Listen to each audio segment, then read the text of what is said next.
সালামু আলাইকুম রহমতুল্লাহ। আমাদের মুসলিম সরকারগুলা ইরান ছাড়া অন্যান্য সরকারগুলি কোনো প্রতিবাদই করেনি। ইরানের সাথে যে খারাপ আচরণ করতেছে এবং ইরানি খেলোয়াড়দেরকে কষ্ট দেওয়া হয়েছে, কোনো প্রতিবাদে করেনি।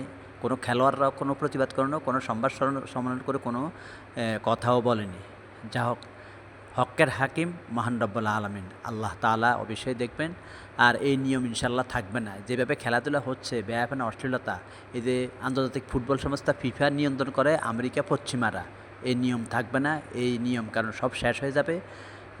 আমরা শারীরিক সুস্থতার জন্য খেলাধুলা খেলবো, কিন্তু খেলাধুলা পেশা হিসাবে নিয়ে অশ্লীলতা বেয়াফানা ছড়ায় এবং মুসলমান যখন কোনো কাজে সফলতা করতে যায়, সফল হতে চায়, তারা হতে দিবে না। এরা ষড়যন্ত্র করবে।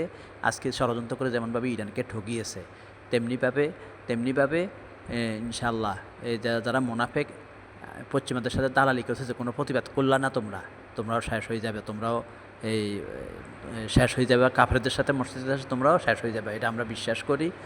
হয়তো আল্লাহর কোনো খলিফা ইনশাল্লাহ যখন সারা পৃথিবী শাসন করবে, আমরা বিশ্বাস করি সর্বশেষ ইনশাআল্লাহ এই অনিয়ম, এসব খেলাধুলা, বেয়াফানা অশ্লীলতা থাকবে না ইনশাআল্লাহ। যদিও শয়তানের দোকা পড়ে আমরা অনেকে চাই ব্রাজিল আর্জেন্টিনা করি, এটা করি সেটা করি, সময় নষ্ট করি, ইবাদত করি না, আমল করি না, কোরআন তেলাওয়াত করি না, জিকির আজকার করি না, আল্লাহকে ডাকি না। কিন্তু আজকে আমার বিপদ, আমার ঘরে আগুন লাগছে, পরে যে আমার আরেক ভাইয়ের ঘরে আগুন লাগবে না এর কোনো নিশ্চয়তা আছে? নেই। তাই মুসলমানদের বিপদে আরেক মুসলমান আগে আসা উচিত।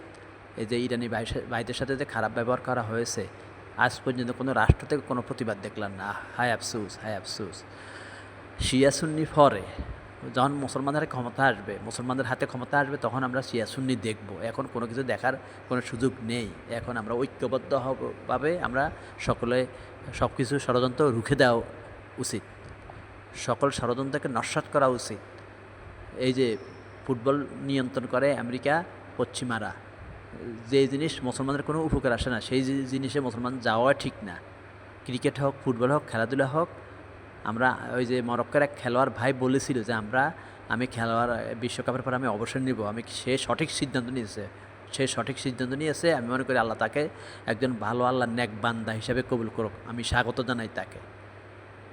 সকল খেলোয়াড় মুসলমানরা এসব খেলাধুলা থেকে সরে আসা উচিত।